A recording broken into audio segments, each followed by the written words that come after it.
Locked on target.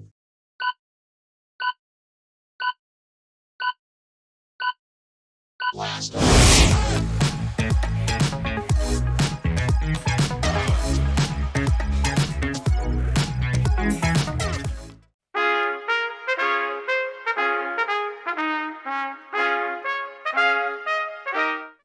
Greetings, esteemed members of the Gravy Train Rocket League Series community.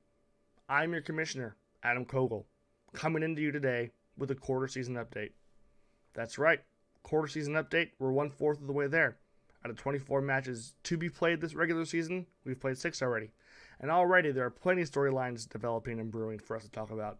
Starting with bullet point number 1, team number 1, standings number 1, preseason number 1, whatever you want to call them, number 1. Epstein's waitlist. They are 4-0 out of 4 matches played. Out of 13 games played, they are 12-1. Shout out to Megawatt for giving them their one loss to keep them honest, keep them in line. And honestly, this team, top to bottom, is about as stacked as they come.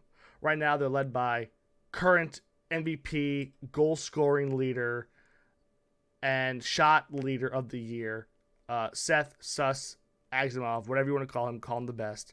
Averaging 500 points per game. He has 23 goals, 6 assists, and 12 saves with 50 shots on goal. If you want to beat Epstein's waitlist, you have to find a way to contain him and then also deal with his minions of Kellen and Logan, who are also no easy task either. So that team is going to be a problem. You'll see them deep in the playoffs, barring some sort of meltdown, which could happen. You never know. Up next in the standings, number 2, we have the Gravy Stain Boys, who are 1-1 in matches played and 3-5 in games played. This team, they have the record, they have the games, but this team, give them credit, they're 1-1, and their win came against Smooth Jizz when they had the lead, and then they tied it up, and then they lost the lead, and then they got it back to win the series. Good for them.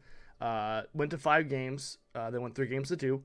And then they got swept today by Epstein's waitlist, which, again, that's not something to be disappointed in. Epstein's waitlist is a great team, so that's going to happen probably. But at the end of the day, once Clayton gets his internet figured out, this team's going to be a problem, and he can join in with the likes of Royal Renegade and Duke of Dope to, come in strong and make an impact on this league, because this team is no easy out either. Don't get it twisted.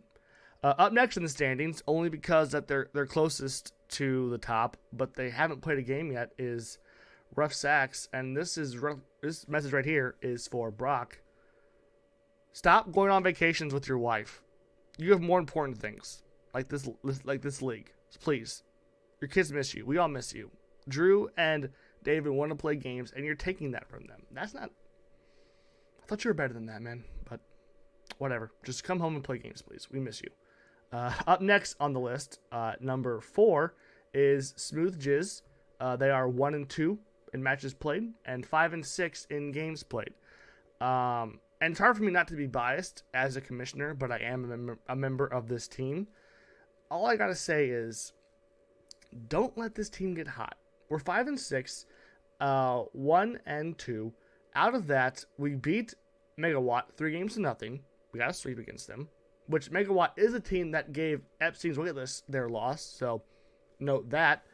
Also note that against Gravy Stain Boys, we were down 2-0, won the next 2 games to tie the series up, and then lost Game 5. We were right there. And then against Epstein's waitlist, the top team in the league, we lost all 3 games. Yes, that's true. But we lost every game by 1 goal, and 2 of the 3 games went to overtime. Once we figure things out, I'm just saying, I'm just going to tell you guys, don't let us get hot. Just don't let it happen. That's all there's to say. Up next in the standings, we have the Winn-Dixies, they're 0-1 in matches played, and they're 0-3 in games played.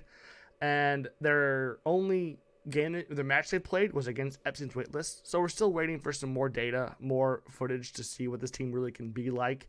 I mean, the numbers each member of this team has shows that they could be a problem.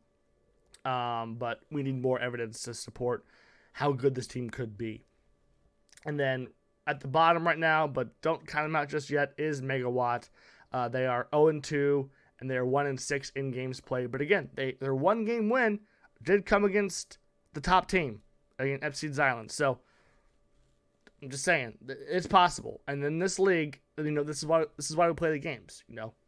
Certain things happen, balls bounce a certain way, and don't count them out. No one's out of this yet by a long shot. So that's an update of the standings and just a quick rundown of the current runnings of the awards. Right now, the Blonde Car, is currently Seth in first, James in second, and Ryan in third.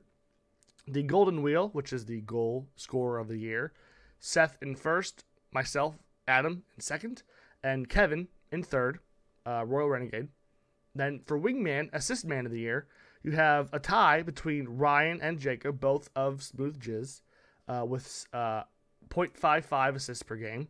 And then in third place, you have Kellen with 0.54 assists per game. So that's a pretty close race still. Anyone's title at this point, rather. Goalie of the Year, this is getting pretty hot. I mean, pretty heated. Everyone on this list is hot, but it's getting pretty heated itself. Ryan sitting here with 1.9 saves per game. Valner with 1.86, and then Logan, aka Cool Beans, with 1.54 saves per game. And then Shot, it's getting a little more distant, but there's still time to kind of patch this or kind of close the gap a little bit. Seth at first with a 3.85 shots per game. Royal Renegade with 3.13, and then Ben, aka Bubbles, with 2.67 shots per game. Guys, that's it for the quarterly update. I appreciate everyone and their dedication to this league, a commitment to this league. Let's get some more games in. Let's keep the spirits high, and let's keep on being motivated to play games and matches.